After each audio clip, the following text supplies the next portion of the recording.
ഇന്ന് 16ാം കേരള നിയമസഭയിലെ അംഗങ്ങൾ സത്യപ്രതിജ്ഞ ചെയ്യുന്ന ദിവസമാണ്. പ്രോടൈം സ്പീക്കറായ ജി സുധാകരൻ സാറിൻ്റെ മുൻപിൽ അങ്ങയ്ക്ക് പുതിയ നിയമസഭാ അംഗങ്ങളോട് എന്തെങ്കിലും പറയുവാനുണ്ടോ? ഇന്ന് പുതിയ നിയമസഭാ സാമാജികർ സത്യപ്രതിജ്ഞ ചെയ്ത് അധികാരത്തിൽ ഏൽക്കുന്ന ദിവസമാണല്ലോ. ഇന്ന് 21/5/2026, സമയം 9:20 അപ്പോൾ എനിക്ക് പറയുവാനുള്ളത്, നമ്മുടെ നിയമസഭാ സാമാജികർ വിസ്മയങ്ങൾ സൃഷ്ടിക്കണം. അത് KSRTC പോലുള്ള കോർപ്പറേഷനുകളെ നശിപ്പിക്കുന്ന വിസ്മയങ്ങളാവരുത്.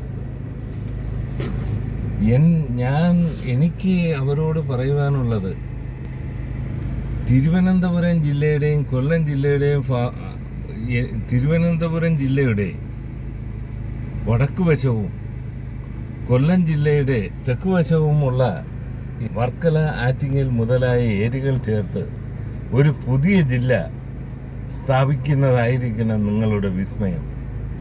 വക്കം പുരുഷോത്തമനും ശ്രീ പ്രേം നസീറുമൊക്കെ ഉണ്ടായിരുന്ന പ്രദേശങ്ങളായ ചിറയൻകീഴും വക്കവും ഒക്കെയുള്ള ഏരിയ, അവിടെയുള്ള ജനങ്ങളാരും വളരെയധികം സിറ്റിയിലോട്ടൊന്നും വരുന്നവരല്ല.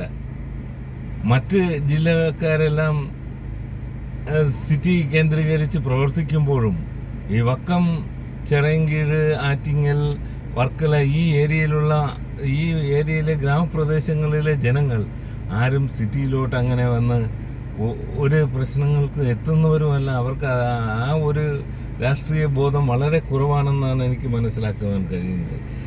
മുൻകാലങ്ങളിൽ ഇതല്ലായിരുന്നു. തിരുവനന്തപുരത്തിൻ്റെ തലസ്ഥാനമെന്ന് വേണമെങ്കിൽ പറയാം. അഞ്ചുതെങ്ങ് കോട്ടായും ആറ്റിങ്ങൽ കൊട്ടാരവും ഒക്കെ നിലനിന്നിരുന്ന സ്ഥലം. ആ സ്ഥലത്തിൻ്റെ പ്രസക്തി വളരെയധികം ഇന്ത്യൻ സ്വാതന്ത്ര്യത്തിന് ശേഷം വളരെയധികം പിന്നോക്കം പോവുകയാണ്. അതിനും വളരെ കാലങ്ങൾക്ക് മുമ്പ് കയർ മേഖലയുടെ കേന്ദ്രമായിരുന്നു അഞ്ചുതെങ്ങ്. അഞ്ചുതെങ്ങാൽ കയർ വ്യവസായത്തിന് ലോകപ്രശസ്തമായ ഏരിയയുമായിരുന്നു.